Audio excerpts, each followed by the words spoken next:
Seguinte, a gente vai conversar agora sobre a reforma trabalhista aprovada na Câmara dos Deputados no dia 26/4, tá bom? Vamos começar então, aí a gravação vai ficar bacana e a gente vai poder ver em diversas mídias. Olá, boa noite. Eu sou o professor Rodrigo Belmonte, professor de Direito Constitucional e Direito Administrativo, e hoje eu estou nos estúdios do LAC Concursos e a gente vai conversar um pouquinho sobre as reformas trabalhistas apresentadas pela Câmara dos Deputados no dia 26/4. Não deu tempo de eu fazer uma apresentação um pouco mais elaborada, mais trabalhada, porque hoje foi um dia de muita gravação, tá bom? De antemão eu quero avisar a todos que essa exposição, essa conversa, esse bate-papo, ela é desprovida de qualquer conteúdo político partidário. A ideia é fazer uma análise justamente dos vícios constitucionais ou inconstitucionais previstos na reforma trabalhista. Esses dias eu vi que o professor Pedro Lenza fez uma live show de bola falando sobre o tema, mas ele abordou aspectos processuais do processo legislativo com precisão invejável, né? Eu vou para o outro lado, eu vou falar agora dos aspectos materiais, que é o que eu mais gosto dentro do direito constitucional, falar justamente das violações de direitos e garantias fundamentais. Beleza? Pessoal, quem puder chamar os amigos, os inimigos, quem puder compartilhar, fique à vontade, manda ver. Quero ver um monte de corações subindo ali no Periscope, quero ver um monte de like aqui no Facebook e as curtidas no YouTube. Beleza? Vamos lá? Vamos conversar? Eu vou ficar aqui no fundo. Eu estou conseguindo ver que tem gente aí nas lives, mas eu não vou conseguir ler por enquanto as mensagens. E a gente vai começar trabalhar nessa dinâmica aqui sobre a reforma trabalhista apresentada pela Câmara dos Deputados e que seguiu para o Senado agora. Tudo bem? Beleza? Olha só, a gente tem uma reforma trabalhista aprovada na Câmara dos Deputados e o interesse dela é alterar a CLT, alterar regras vinculadas à consolidação das leis do trabalho. Primeiro ponto. Precisa mexer na CLT? Lógico que precisa. A CLT é muito antiga, ela tem regras arcaicas e que não se adequam mais ao regime de mercado hoje do país. Então eu preciso sim de alterações na CLT. Mas eu não posso pensar que quaisquer alterações. Existem algumas alterações que não podem ser feitas. E infelizmente o projeto está fazendo. Tá? O projeto apresenta violações escrachadas a garantias fundamentais do trabalhador. E a gente vai ver isso aqui hoje, tá bom? Beleza? Sussa, tranquilos? Principais pontos da reforma. Vamos lá. Uma visão geral, mudanças gerais que a reforma propõe. Por exemplo, prevalência do acordo trabalhista individual ou coletivo sobre a legislação. É isso mesmo que eu acabei de falar. A reforma, o projeto de lei para a reforma trabalhista aprovado na Câmara dos Deputados, dia 26/4, ele prevê uma aceitação de que um acordo trabalhista entre empregador e empregado pode prevalecer sobre o ordenamento jurídico. Isso é uma contrariedade a um princípio fundamental do Estado brasileiro. Está lá no artigo 1º da Constituição que diz que nós somos um Estado democrático de direito.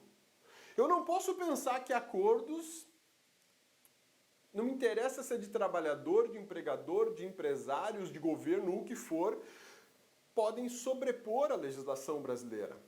Não há como isso ser aceitado. Eu tenho uma violação escrachada, chapada, como diz o Supremo, quando eu permito que um acordo possa se sobrepor à legislação trabalhista.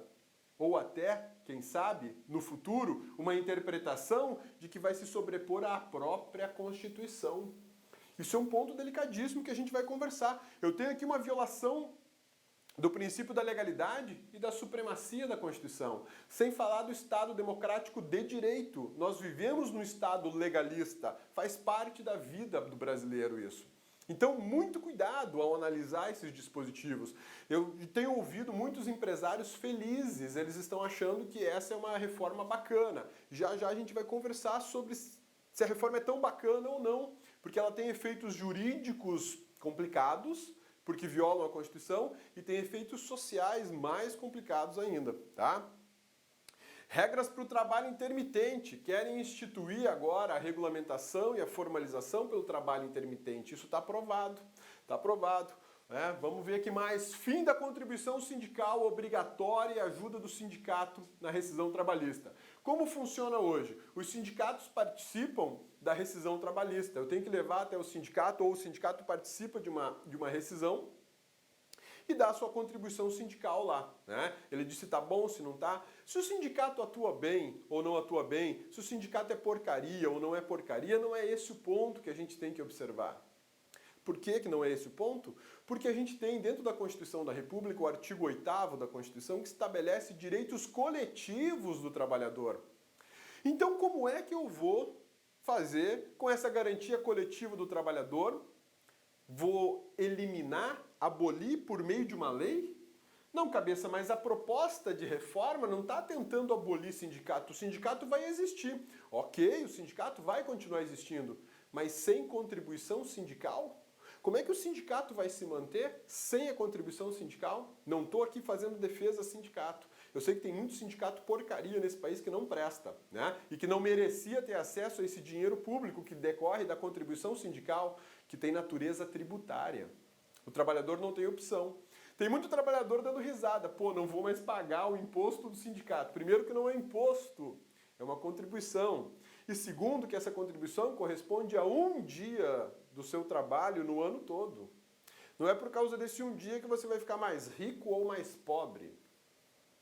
Mas para o sindicato perder essa fonte de custeio, essa fonte de manutenção, significa uma coisa: eliminação dos sindicatos. Sindicato sem dinheiro não atua. Ah, cabeça, mas os sindicatos fazem mau uso desse dinheiro. Fiscalização, Ministério Público do Trabalho, Ministério Público Federal, Ministério Público Estadual, bota para fiscalizar.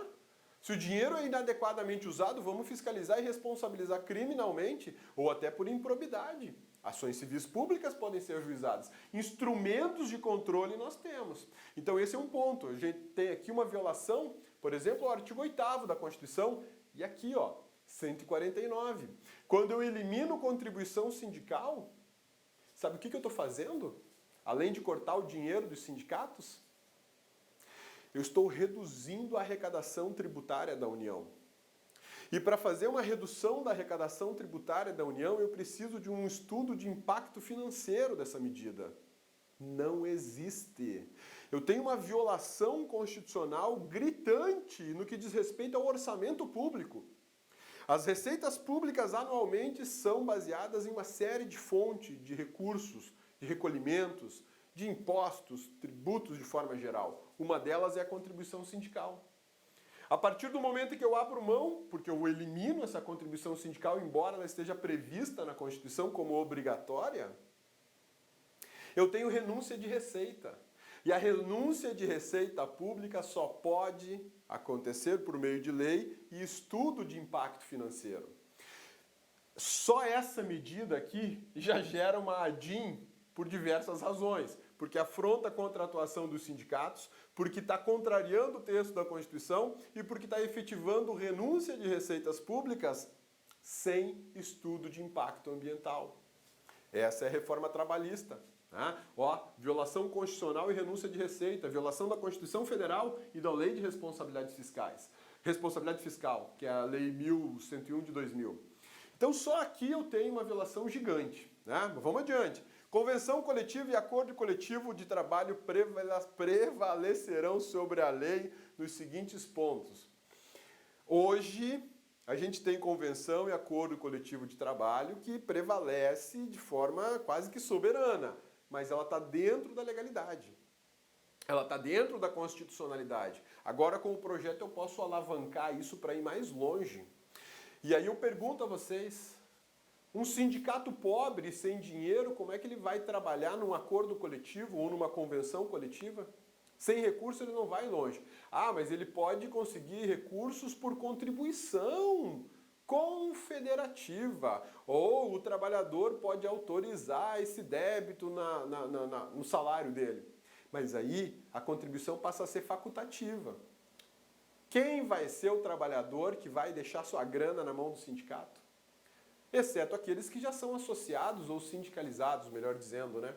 Então, a gente tem uma questão muito pontual aqui. A questão de que os sindicatos serão enfraquecidos e os acordos coletivos poderão se sobrepor à legislação.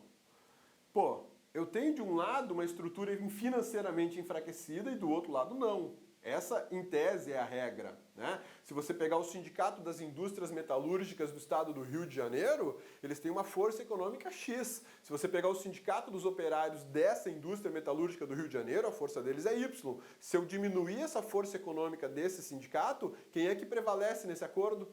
Isso é uma questão de lógica, isso não é nem direito. Isso é um efeito social dessa norma. E esse efeito social parece ser negativo. A gente tem que ficar ligado nisso, tem que ficar muito atento, né? Porque o discurso do governo federal é que isso vai aquecer a economia. Como é que eu consigo aquecer a economia fragilizando e precarizando agora as relações trabalhistas de forma a ponto de afrontar a Constituição? E paralelo a isso eu tenho a lei de terceirização, que a gente já vai conversar um pouquinho mais sobre ela, né? Quais os pontos que podem ser negociados agora no acordo ou convenção coletiva e podem se sobrepor à legislação? Olha só, jornada de trabalho, banco de horas, eu vou passando aqui e depois eu volto. Intervalo mínimo de alimentação, teletrabalho, regime de sobreaviso e trabalho intermitente. Isso aí, vamos lá. Esses pontos aqui são bem interessantes. A jornada de trabalho, ela não será negociada como um interesse vinculado, por exemplo, à saúde do trabalhador. Jornada de trabalho hoje no Brasil, com previsão constitucional no artigo 7º da Constituição, que prevê 6 ou 8 diárias e até 44 semanais, tem essa limitação de jornada diária, jornada semanal e jornada mensal por uma razão muito simples. O trabalhador não é máquina, ele precisa de um tempo de descanso, ele precisa de um intervalo entre a jornada. Para quê? Para se recuperar fisicamente e mentalmente. Isso diz respeito à saúde do trabalhador, isso diz respeito à dignidade do trabalhador, é o que a gente chama de decorrência da dignidade humana, que é um fundamento da República Federativa do Brasil. Como é que eu vou tratar a jornada de trabalho sem identificá-la como saúde do trabalhador? A proposta que foi aprovada na Câmara não admite a negociação da jornada de trabalho como saúde do trabalhador. Sabe por quê? Porque a saúde do trabalhador é indisponível. Se é indisponível, eu não posso ganhar, eu não posso mercantilizar.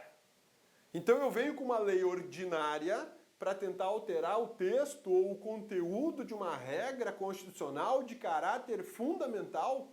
Isso é uma cotovelada na boca do estômago da Constituição. Parece que a Constituição perdeu o seu valor normativo para os legisladores no Brasil, né? Tem uma violação constitucional da proteção do trabalhador, da saúde do trabalhador, jornada de trabalho prevista na Constituição, suas horas extras, todos esses dispositivos aqui serão atingidos do artigo 7º. Artigo 7º, inciso 13, 14, 15 e 16. Porque eu posso negociar a partir de agora a jornada de trabalho. E detalhe, posso negociar coletivamente e há uma possibilidade, uma brecha para negociar individualmente. Já pensou nisso? E isso tudo se aplica, essa reforma se aplica para as relações de trabalho com carteira assinada, tá bom? Por que eu estou dando ênfase a isso? Porque a terceirização vai oportunizar a pejotização. Embora alguns magistrados trabalhistas entendam que não é o caso, que não vai oportunizar, vai. De fato, na prática já acontece. Agora a gente só vai ter a regulamentação.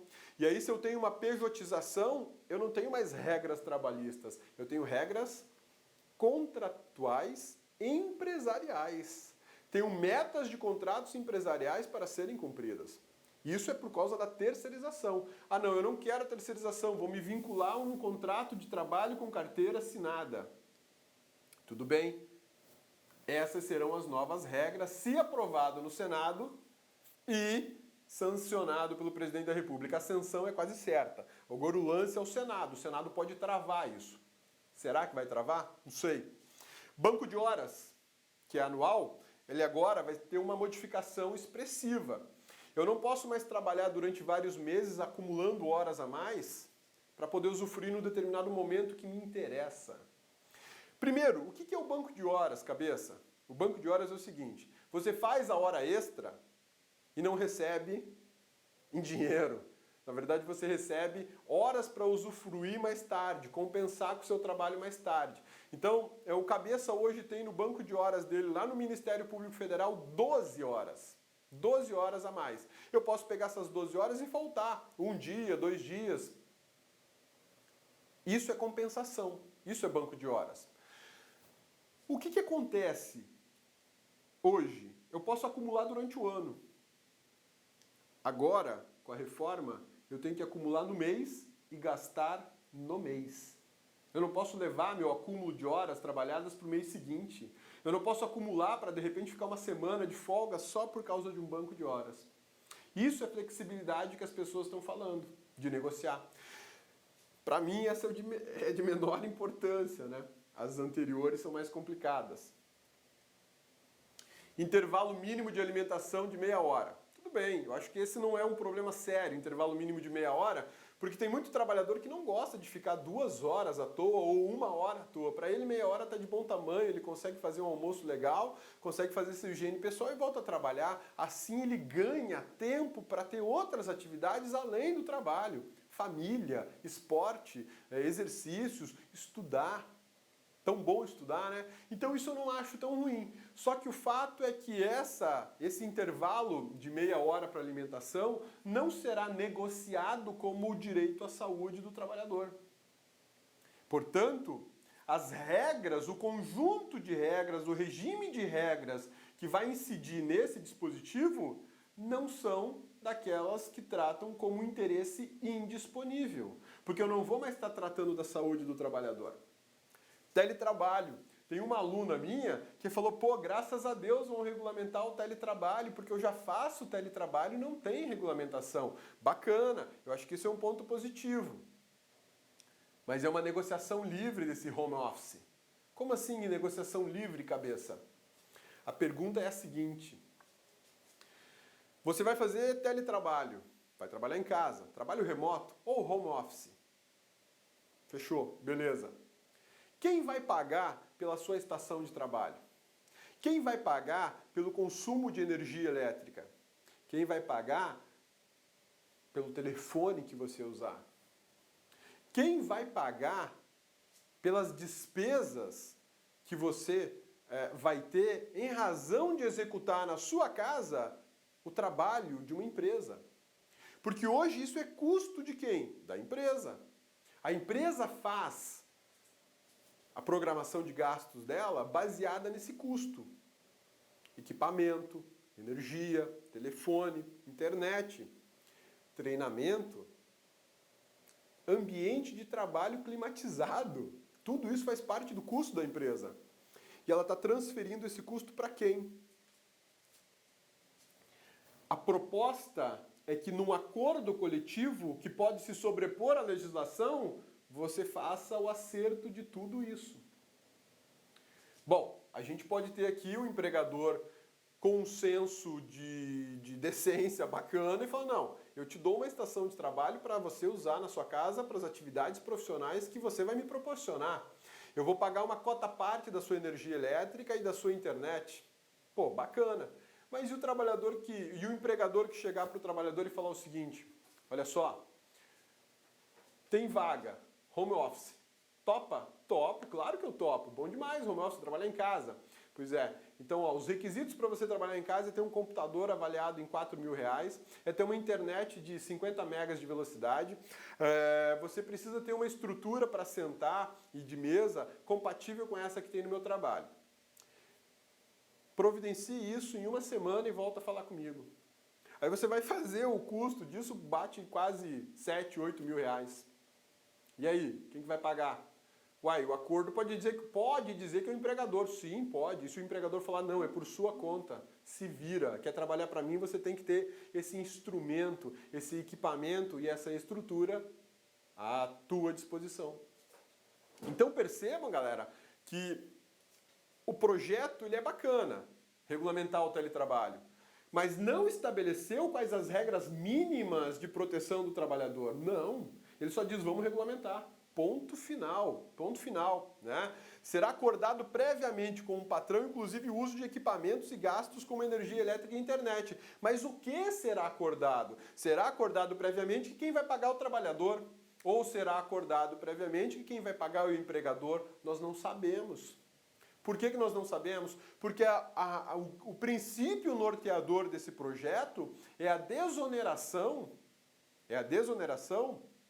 do empregador. A desculpa é que estão sufocados com a mão de obra. E eu não tiro razão do empregador. Mas vamos lá, mão de obra no Brasil é cara? Não é. Não adianta tentar me convencer que é, porque não é. O que é caro no Brasil é a incidência tributária sobre a mão de obra. O que é caro no Brasil é a incidência tributária sobre a produção da empresa, da indústria. Isso é absurdamente caro. Eu tenho um sócio que não me faz nada, ele é invisível, mas ele recebe dinheiro todo mês. Esse sócio se chama o Estado. Por que é que nós não estamos discutindo a reforma tributária ou a reformatação do tipo de Estado que nós temos? Essa conta negativa de gastos públicos e de excesso de despesas está caindo no bolso do trabalhador. Eu sou servidor público, poderia estar muito tranquilo com isso, mas eu não estou. E acredito que tem milhões de trabalhadores desse país que também não estão. Primeiro porque eles não estão entendendo o que está acontecendo, eles não têm conhecimento para isso. E segundo, que as mudanças não são legais. Para o trabalhador, não. Para o empresário pode até ser num primeiro momento. Mas já já a gente conversa sobre isso. Regime de trabalho sobre aviso e trabalho intermitente. Agora, sobre aviso é o seguinte, você está de plantão, você vai trabalhar no sábado, no domingo, se for acionado. E aí você tem que programar toda a sua vida de final de semana feriado, noite ou dia, para atender um chamado do seu empregador. Isso é sobreaviso. Hoje o sobreaviso, na Justiça do Trabalho, gera horas extras. O empregador acha péssimo isso. Por quê? Porque às vezes ele coloca uma pessoa de sobreaviso e não aciona essa pessoa, mas ele teve que acabar pagando horas extras. Você tem solução para isso. Fazer uma jornada de trabalho escalonada. E aí você pode fugir da hora extra, como empregador. Mas a solução apresentada é que é possível fazer um acordo coletivo ou uma convenção coletiva sobre sobreaviso. E aí eu vou definir quais trabalhadores serão pagos e o período trabalhado no sobreaviso. Isso é muito semelhante ao trabalho intermitente. O trabalho intermitente, para mim, ele é um pouco mais delicado. Por que ele é um pouco mais delicado?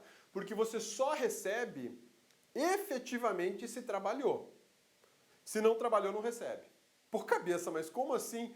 A reforma quer apresentar para a sociedade o trabalho intermitente como uma solução para a redução de custos das empresas, né? Como uma flexibilização das rotinas de trabalho. Tá, mas vamos lá, como funciona o trabalho intermitente? Olha só, trabalho intermitente, modalidade pela qual os trabalhadores são pagos por período de trabalho. É diferente do trabalho contínuo, que é pago levando em conta 30 dias trabalhados no mês. Você, meu amigão, bonitona, vocês recebem por 30 dias de trabalho. Trabalham 20, talvez 24 dias, né, se trabalham aos sábados. Mas o que paga nessa história toda? Os 30 dias. Trabalho contínuo. Se você trabalhar fora do horário do seu expediente, é hora extra. Mesmo se você estiver de sobreaviso, vai considerar hora extra. Você está com o telefone do seu trabalho pendurado em você. Você não pode organizar a sua vida para fazer mais nada, porque você precisa disso. Agora veja só, o trabalho intermitente vai ser negociado em acordo em convenção coletiva. Eu não vou trabalhar de forma contínua, eu só vou receber quando efetivamente eu trabalhar. Hoje eu te chamo, fulano, vem trabalhar porque a demanda aqui na indústria está grande. Aí você vai trabalhar e ganha por esse dia. E aí você resolveu a parada da indústria naquele dia e ganhou por aquele dia. Bom demais. E no dia seguinte, não, hoje não tem demanda para você, não precisa vir. Pô, um dia da semana que eu não ganho dinheiro com aquele empregador, né? Na quarta-feira você liga, tem trabalho aí para eu fazer? Não, hoje não tem, fica tranquilo, pode descansar. Aí na quinta-feira o cara te chama, não, hoje tem demanda, vem para cá. Aí você vai trabalhar.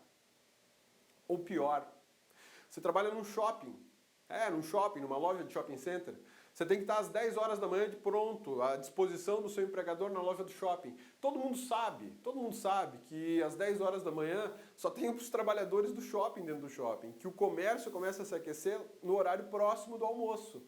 Então o teu empregador pode dizer para você o seguinte: beleza, chegou, tudo bem, ótimo, fica aí sentadinho, espera o comando para começar a trabalhar. Aí lá pelas 11h30, 11 horas, vamos fechar em 11 horas, o comércio começa a se aquecer, as pessoas começam a no shopping e tal, aquela coisa toda. Vamos lá, 11 horas, marcou aí, você pode começar a trabalhar. Quando der umas 15 horas da tarde, o movimento dá aquela caída, porque a galera foi almoçar, o pessoal que está no shopping é muito pouco, né?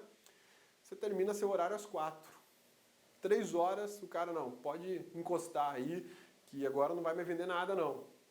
Você ficou das 10 às 16 à disposição do seu empregador, mas efetivamente você trabalhou das 11 às 15. Isso é trabalho intermitente. É isso que muita gente está festejando, eu não estou entendendo o porquê do festejo, né? Isso é problemático demais. O controle dessas horas é problemática demais. Poderão ser negociados ainda enquadramento do grau de insalubridade. O que é isso? Insalubridade são agentes... Olá, meus amigos! E aí, gostou da aula do professor? Grande professor top de linha. Desculpa intrometer no seu vídeo, mas eu tenho que fazer isso. Olha, se você quer continuar assistindo esse vídeo, aliás, você quer fazer o curso completaço SAP 2017, Secretaria de Administração Penitenciária, um curso super atualizado, competitivo, com mais de 150 videoaulas disponíveis para vocês, com o Personal Coach, que é o sistema, é o estudo em regime de metas. Todos os dias você vai ter uma meta de estudos até a véspera da prova. Então, convido vocês a acessarem o laconcurso.com.br. Este curso custa apenas 10 mensalidades de R$30 e eu tenho certeza, mas olha, certeza, olhando olho no olho, se você cumprir as nossas orientações pedagógicas, lá no dia da prova, no dia 6 de agosto, você estará super competitivo, pode ter certeza disso. Tá certo, meus amigos? Espero vocês no like. Ah, já esquecendo, essa aula que você acabou de assistir, você quer o material de apoio, você quer o PDF dela? Então vai lá, acesse o site lá, concurso, clique lá em documentos, não vai pagar nada, pode ficar tranquilo e você vai ter o material de apoio dessa videoaula. Tá certo, meus amigos? Então espero vocês aqui no LAC. Forte abraço, fui, obrigado, tchau! Clique lá.